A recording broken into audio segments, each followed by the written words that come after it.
প্রিয় বন্ধুরা, সবার জন্য আন্তরিক প্রীতি, শুভেচ্ছা, সম্মান, শ্রদ্ধা এবং ভালোবাসা রইল।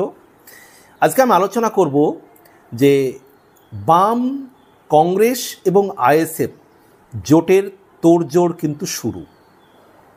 আগামী 2026 সালের নির্বাচনকে মাথায় রেখে, নির্বাচনকে সামনে রেখে 2026 সালে যে বিধানসভা নির্বাচন হবে পশ্চিমবঙ্গে, সেই নির্বাচনকে কেন্দ্র করে কংগ্রেস, বাম এবং আইএসএফ জোটের কিন্তু প্রস্তুতি অলরেডি ভিতরে শুরু হয়ে গিয়েছে এবং তারই একটা ইঙ্গিত কিন্তু পাওয়া গেল গত 2রা জুন 2025 সালের 2রা জুন মৌলালী যুবকেন্দ্রে একটি কনভেনশন হয়েছে।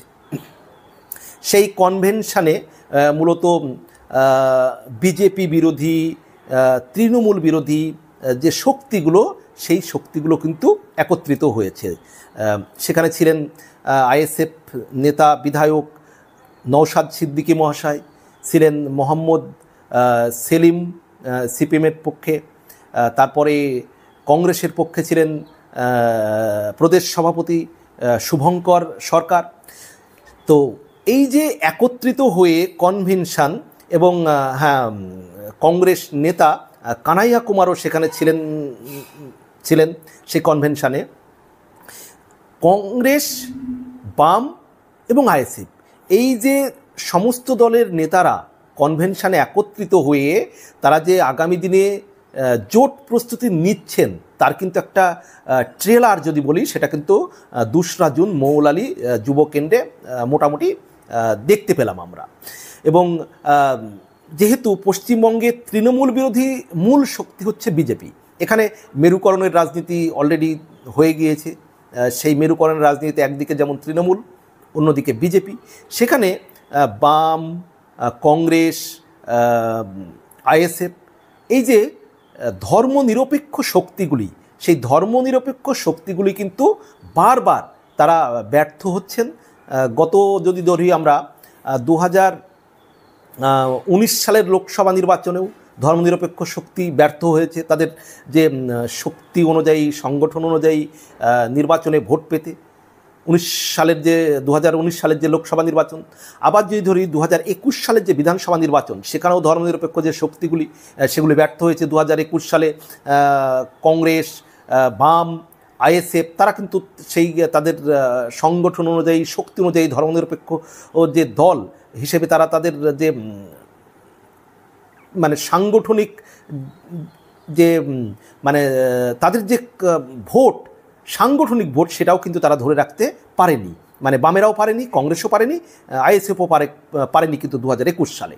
আবার যদি ধরি যে 2021 সালের পর 2024 সালের যে লোকসভা নির্বাচন, সেখানেও কিন্তু ওই 2021 সালে যেমন মেরুকরণের রাজনীতি হয়েছে, 2024 সালের লোকসভা নির্বাচনেও কিন্তু সেই মেরুকরণের রাজনীতি আমরা দেখলাম। এবার 2026-এর বিধানসভাকে কেন্দ্র করে আগে থেকেই কিন্তু বাম, কংগ্রেস, আইএসএফ একটা জোট প্রস্তুতি করতে চাইছে এবং তার একটা ইঙ্গিত কিন্তু অলরেডি আমরা যেমন মৌলালী যুবকেন্দ্রের কনভেনশনে পেলাম, তেমনি কালীগঞ্জের যে উপনির্বাচন, সেখানে কংগ্রেস প্রার্থী দিয়েছে। কংগ্রেস প্রার্থী দেওয়ার পরে তারা কিন্তু বাম চেয়ারম্যান বিমান বসুকে চিঠি লিখে সমর্থন চেয়েছে এবং বামেরা তাদের মধ্যে আলোচনা করে কিন্তু কংগ্রেসকে সমর্থন দিয়েছে। অর্থাৎ 2026-এর যে বিধানসভা নির্বাচন, তার আগের যে একটা জোট বার্তা, সেটা যেমন কংগ্রেস দিতে চাইছে, সেটা তেমনই বাম দিতে চাইছে। আবার আইএসএফ যেটা 2024-এর লোকসভা নির্বাচনে তারা গোঁ ধরেছিল যে আমরা এতটি লোকসভা আসন লাগবে, আমাদের সিট লাগবে, আমরা প্রার্থী দেব, সেই তারা কিন্তু গোঁ ধরার যে একটা গোঁ ধরার ফলে তাদের যে ক্ষয়ক্ষতি হয়েছে 2024-এর লোকসভা নির্বাচনে, সেটা কিন্তু আইএসএফ বুঝতে পারছে যে যদি তাদেরকে টিকে থাকতে হয়, নির্বাচনে আসন পেতে হয়, তাহলে কিন্তু তাদের খুব বেশি গোঁ ধরে বেশি সংখ্যক আসন নিলে চলবে না। বাম, কংগ্রেসের সঙ্গে একটা জোটবদ্ধ হয়ে সারা পশ্চিমবঙ্গব্যাপী আগে থেকে নিজেদের মধ্যে সমঝোতা করে নিয়ে প্রার্থী সিলেকশন করে একটা নিখুঁত জোট করতে হবে। আর 2024-এর মতো যদি তারা একবারে এই আসন চাই বলে গোঁ ধরে থাকে, তাহলে আইএসএফেরও কিন্তু অস্তিত্ব থাকবে না। সেক্ষেত্রে সবাই কিন্তু একবারে অলরেডি আঘাত পেয়ে কি বলবো, ঘর পোড়া গরুর মতো যে তাদের জোটগুলো কোন কোন জায়গায় সমস্যা হচ্ছে, বা যে তৃণমূল এবং বিজেপি যে মেরুকরণের রাজনীতি করছে সেই জায়গায় তাদের কী কী সমস্যা ভুল হচ্ছে, কী কী তাদের ঘাটতি রয়েছে, সেটা কিন্তু 2021-এর নির্বাচনে দেখেছে বাম, কংগ্রেস, আইএসএফ, আবার 2024-এর লোকসভা নির্বাচনে তারা দেখেছে। সেই শিক্ষা নিয়ে তারা কিন্তু আগে থেকেই এবার একটা জোট প্রস্তুতি নিয়ে রাখতে চাইছে, যে আসন কোন কোন জায়গাগুলো কাদের শক্তি বেশি, কোন কোন জায়গা কাদেরকে ছাড়তে হবে, এবং তিনটি জায়গা থেকে অর্থাৎ বাম, আইএসএফ এবং কংগ্রেস তাদের মধ্যে থেকে যে এই যে জেদা দিদি, সেই জেদা দিদির জায়গাটা কিন্তু সবাই এবার নিজেদেরকে একটু নিয়ন্ত্রণ করতে চাইছেন, কারণ এটা সবার কিন্তু অস্তিত্বের লড়াই। আইএসএফের হলো অস্তিত্বের লড়াই, কারণ এই নির্বাচনে তারা যদি গত 21-এর নির্বাচনে বিধানসভায় শুধুমাত্র নওশাদ সিদ্দিকী একটি সিট পেয়েছিলেন, আইএসএফ আর সিট পায়নি। এবার যদি এবার সেটাও ধরে রাখতে না পারে তাহলে আইএসএফের অস্তিত্ব সংকটের মধ্যে পড়বে। আবার বামেরা যদি তেমন কিছু আসন অন্তত না পায় এবার নির্বাচনে, তাদের একবারে অস্তিত্ব এমনিতেই তো মানে জনমানুষের মধ্যে অস্তিত্ব তেমন নেই, মানে বিশেষ করে জনপ্রতিনিধিত্বের জায়গা থেকে বিধায়ক বা সাংসদ পশ্চিমবঙ্গে মানে বামেদের তেমন নেই। সেখানে কংগ্রেসেরও প্রায় একই পরিস্থিতি। এই যে এই তিনটি দল যে জনপ্রতিনিধি, বিধায়ক বা সাংসদ, যে একটা টুন করে একটা দলের দু একটা আছে, কিন্তু সেই জায়গাটা যদি কিছুটা না হয় আগামী 2026 সালের বিধানসভা নির্বাচনে, তাহলে কিন্তু এই তিনটি দলই একেবারে অস্তিত্বের সংকটে পড়বে পশ্চিমবঙ্গে।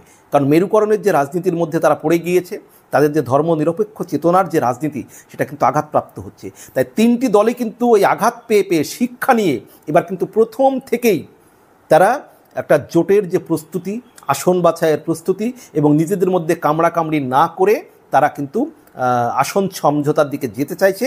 তার ইঙ্গিত কিন্তু তিনটি দলের মধ্যে এই মৌলালী যুব কেন্দ্রের যে কনভেনশন, সেখান থেকে আমরা যেমন পেলাম ট্রেলার, তেমনই কালীগঞ্জের যে উপনির্বাচন, সেই উপনির্বাচনেও কিন্তু একটা ইঙ্গিত পাওয়া গেল। এখন ভবিষ্যতে তাদের কতটুকু নিখুঁত যে তিনটি দলের, মানে বামেদের মধ্যে তো সবচেয়ে বড় শরিক হচ্ছে সিপিএম, তাছাড়া আরএসপি আছে, ফরওয়ার্ড ব্লক আছে, মানে টোটাল বামফ্রন্ট, কংগ্রেস এবং আইএসএফ, তাদের মধ্যে কতটুকু জোটটা একেবারে সুন্দরভাবে মসৃণভাবে করতে পারছে, এবং একে অন্যের ভোটার কিভাবে ট্রান্সফার হবে, সেটাই কিন্তু তাদের সাফল্য নির্ভর করবে। কারণ শুধু জোট হলেই হবে না, যেমন জোট হলে কংগ্রেসের ভোট বামেদের দিকে ট্রান্সফার হতে হবে, বামেদের ভোট কংগ্রেসের দিকে ট্রান্সফার হতে হবে, আইএসএফের দিকে বামেদের ভোট যেতে হবে, বামেদের ভোট আইএসএফের দিকে আসতে হবে, কংগ্রেসের ভোট আইএসএফে যেতে হবে, আইএসএফের ভোট কংগ্রেসে যেতে হবে, অর্থাৎ যেখানে যারা প্রার্থী দেবে। আর এটা যদি নিখুঁতভাবে ট্রান্সফার হয়, তাহলে কিন্তু তিনটি দলই একটা তাদের আশানুরূপ কিন্তু একটা ফলাফল করতে পারে। আর যদি সেটা ট্রান্সফার না হয়, নেতৃত্বের মধ্যে জোট হলো কিন্তু কর্মী সমর্থকরা সেই জোট সেইভাবে হয়তো মেনে নিল না, বা জোট সেইভাবে সেই কামড়াকামড়ি হলো, নিজেদের মানে সেই আসন টানাটানি, ভুল বোঝাবুঝি, মতের অমিল, তাহলে কিন্তু তাদের জোট করেও তেমন কোনো লাভ হবে না। ওই তৃণমূল আর কংগ্রেস মেরুকরণের রাজনীতির মধ্য দিয়ে তারা গোল মেরে দেবে, ভোট বৈতরণী পার হয়ে যাবে তারা। আর বাম, কংগ্রেস, আইএসএফ সেই যে তিমিরে ছিল সেই তিমিরে কিন্তু থেকে যাবে। এখন কি হবে সেটা তো ভবিষ্যৎ বলবে। তো প্রিয় বন্ধুরা, আপনারা কি মনে করেন যে যদি কংগ্রেস, আইএসএফ এবং সিপিএম জোট হয়, মানে বাম, কংগ্রেস এবং আইএসএফ জোট হয়, তাহলে কি তারা ভালো ফল করতে পারবে নাকি পারবে না? কি মনে হয় এই আগামী নির্বাচনে জোট সুন্দরভাবে মসৃণ হলে কংগ্রেস, মানে বাম, কংগ্রেস, আইএসএফ জোট হলে বিজেপি এবং তৃণমূলকে কি কিছুটা হলেও ধাক্কা দিতে পারবে, চ্যালেঞ্জ জানাতে পারবে? কি মনে হয় প্রিয় বন্ধুরা, জানাবেন অবশ্যই। এবং আমার ভিডিওগুলো ভালো লাগলে ভিডিওগুলো শেয়ার করুন, দেখার সুযোগ করে দেবেন, লাইক করবেন, মতামত জানাবেন, এবং আমার মুকুল স্যার ইউটিউব চ্যানেলটি সাবস্ক্রাইব করে পাশে থাকবেন প্রিয় বন্ধুরা। সবার জন্য শুভকামনা।